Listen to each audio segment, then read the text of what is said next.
ഈ ലോകത്തിൻ്റെ യജമാനന്മാർക്ക് മനുഷ്യനേക്കാൾ അധികം ഇഷ്ടം മൃഗങ്ങളെയാണ്. നമ്മുടെ ചുറ്റുപാടുകളിൽ പലരുടെയും മൃഗസ്നേഹം വർദ്ധിച്ചുകൊണ്ടിരിക്കുന്ന ഒരു വല്ലാത്ത കാലത്തിൽ നമ്മൾ എത്തിച്ചേർന്നിരിക്കുകയാണ്. മനുഷ്യൻ്റെ ഈ മൃഗസ്നേഹം അത്ര നല്ലതല്ല. ഇവിടെ ശ്രദ്ധിക്കൂ, ഈ യജമാനൻ പന്നിക്ക് ഭക്ഷിക്കാൻ വാളവര കൊടുക്കുന്നുണ്ട്. പക്ഷേ തൻ്റെ കൂലിക്കാരനായ ചെറുപ്പക്കാരന് അതുപോലും അയാൾ നിഷേധിക്കുകയാണ്. 10,000 രൂപ കൊടുത്ത നായ്ക്കളെ വാങ്ങി വീട്ടിനകത്ത് പാർപ്പിക്കുന്ന ആധുനിക ലോകത്തിലെ പുതുപ്പണക്കാരെ നമുക്ക് ചുറ്റും കാണാൻ കഴിയും. വൃദ്ധരായ സ്വന്തം മാതാപിതാക്കൾക്ക് നല്ല ആഹാരം നൽകാത്തവർ നായ്ക്കൾക്ക് മത്സ്യവും മാംസവും കൊടുത്തതിനെ പോഷിപ്പിക്കുന്നു. മനോഹരമായ കൊച്ചു വീടുകൾ പണിത് നായ്ക്കളെ അതിൽ പാർപ്പിക്കുന്നു. ഞങ്ങളുടെ വീട് സൂക്ഷിക്കുന്നത് ഈ നായാണെന്നാണ് അവർ പറയുന്നത്. വളരെ ലജ്ജാകരമായ ഒരു വസ്തുതയാണത്. ഒരു ദൈവ പൈതലിൻ്റെ ഭവനം സൂക്ഷിക്കുന്നത് നായ്ക്കളല്ല, ദൈവത്തിൻ്റെ ദൂതന്മാരാണെന്ന വസ്തുത നീ വിസ്മരിക്കരുത്. ഒരു മൃഗത്തിന് കിട്ടുന്ന പരിഗണന പോലും കിട്ടാതെ വന്നപ്പോഴാണ് ഈ ചെറുപ്പക്കാരൻ സ്വന്തം ഭവനത്തെക്കുറിച്ചും അപ്പനെക്കുറിച്ചും ഓർത്തത്. പ്രിയമുള്ളവരെ, ദൈവത്തിങ്കലേക്കുള്ള മടങ്ങിവരവിനായി നമ്മുടെ ജീവിതത്തിലുണ്ടാകുന്ന പരുപരുത്ത അനുഭവങ്ങൾക്കായി നമുക്ക് നാഥന് നന്ദി പറയാം.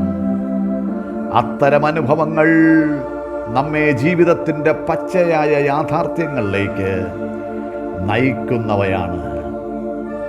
സുബോധം വന്ന മകൻ്റെ ജീവിതത്തിലെ മാനസാന്തരത്തിൻ്റെ 3 പടികൾ നമുക്ക് ഈ ഉപമയിലൂടെ ദർശിക്കാൻ കഴിയും.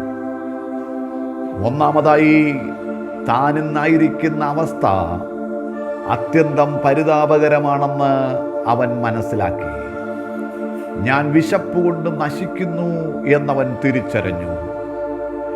ദൈവത്തിൻ്റെ അടുക്കലേക്ക് വരുന്ന ഏതൊരു വ്യക്തിക്കും ഉണ്ടായിരിക്കേണ്ട ആദ്യത്തെ തിരിച്ചറിവ് തൻ്റെ ജീവിതത്തിലെ പരിതാപകരമായ അവസ്ഥയെക്കുറിച്ചുള്ള തിരിച്ചറിവാണ്.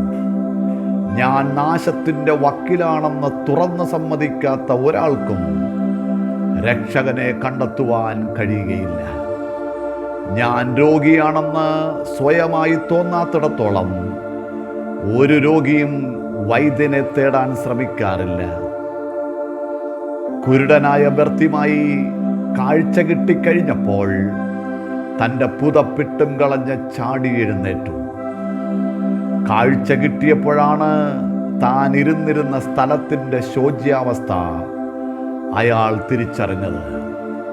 നിന്റെ കണ്ണുകൾ തുറന്നു കിട്ടാത്തിടത്തോളം നീ ഇരിക്കുന്ന സ്ഥലത്തിൻ്റെ നിന്ദ്യമായ അവസ്ഥ നിനക്ക് മാന്യമായി തോന്നും.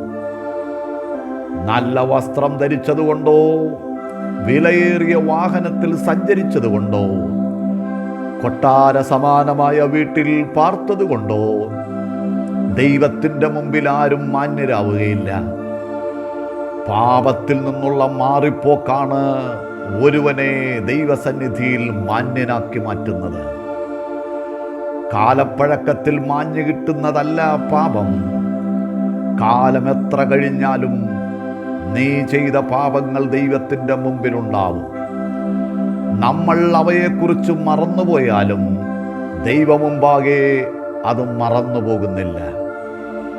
പാപക്കറ മാഞ്ഞു കിട്ടാൻ ഒരേ ഒരു മാർഗം മാത്രമേ ഉള്ളൂ: ദൈവമുമ്പാകെ ഏറ്റുപറയാൻ തയ്യാറാവുക.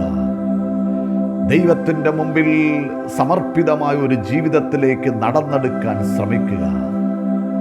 അപ്പോൾ അവിടുന്ന് നമ്മോട് ക്ഷമിക്കും.